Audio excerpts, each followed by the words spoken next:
Alright, so today we're going to replace the brushes on a Dremel 400. And the first thing we'll do is we'll start with the bottom access. As you can see, there is, and I'll zoom in here for you. There's an access port on the bottom and on the top for each brush.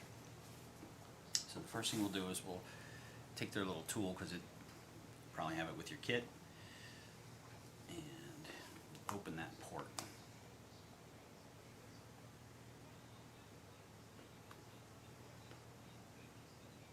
There we go. And the first thing you'll notice about this little door is that it has a spring on it. See that spring? And that spring is the spring that actually holds the brush in contact with the shaft. So you want to kind of take care of that. We'll set that aside. And we'll see if we can get in here even a little bit closer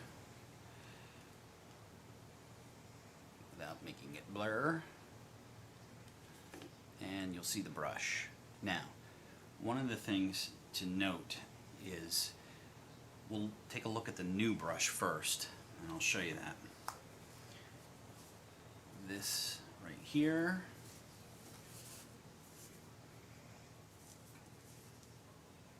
is the new brush,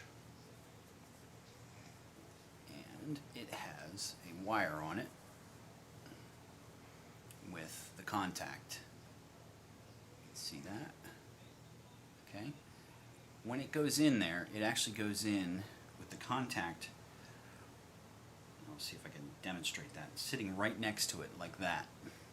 See if we can see that from the, kind of sits in there like that with the contact sitting right next to it. So that's what we're going to look for.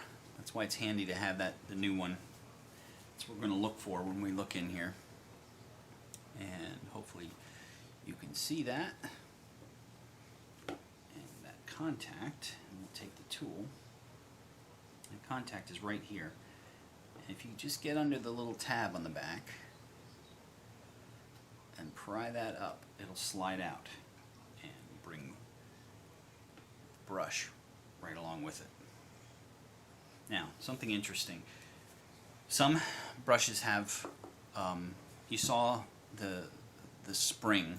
Some brushes have longer springs that allow you to have more travel with the brush. So this brush doesn't look like it's too worn, but in reality it is, because if we look at the new brush and compare their lengths, you'll see that there is a big difference. You can see that. Maybe I don't say big difference, but enough of a difference to say that this brush is actually worn. Now you might actually get more life out of yours, but mine are actually starting to wear. It's because that spring doesn't have very much travel in it that that much wear can actually start causing you problems. So we'll go ahead and take the new brush, set the old brush aside, take the new brush,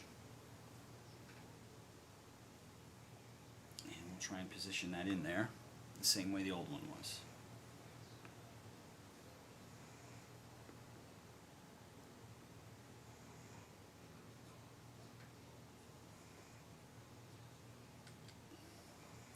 Slide the brush in place.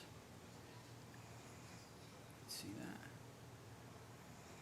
And then take the contact, slide it in the contact area right behind it. Get that in position, and I'll show you.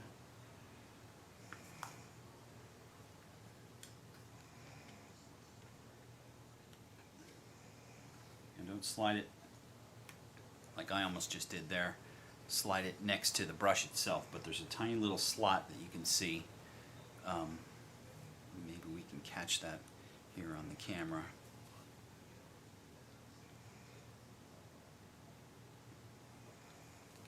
Maybe from this angle.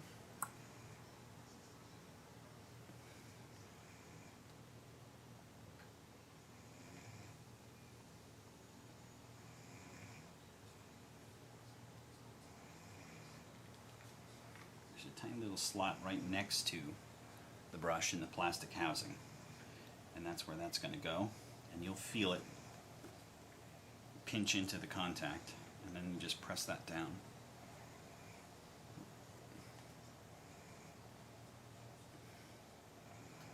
And your new brush is installed. So then we'll take the door, put the door back on. One little extra note is sometimes these tabs right here, when you take them off, this tab right here, obviously you don't want to break that, but sometimes these tabs get stuck under like this. So if the tab is actually pressed down, then you'll need to just get underneath it and pop it back up so that it sits out like that.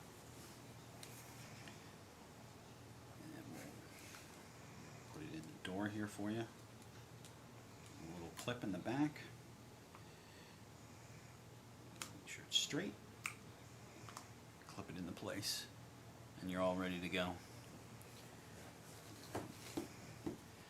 And then we'll do the other side.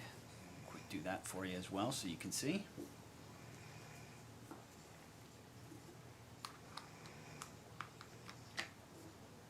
Pop that guy open. There you go. If you can see, by opening this one, this clip kind of got stuck. So we'll take that, pop that back out. You can see that's popped back out now.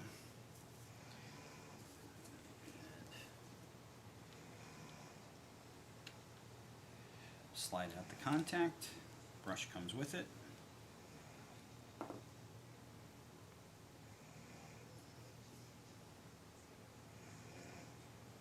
New brush, fold that contact around like the old one was. It's hard to see because my finger's in the way. But we'll, slide that down and slide the contact in right behind it.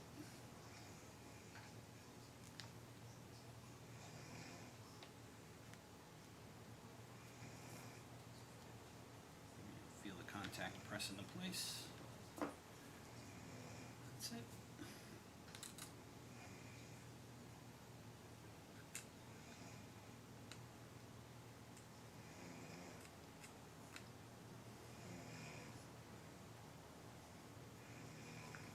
And if we can get the door and the spring to line up here, pop this back in.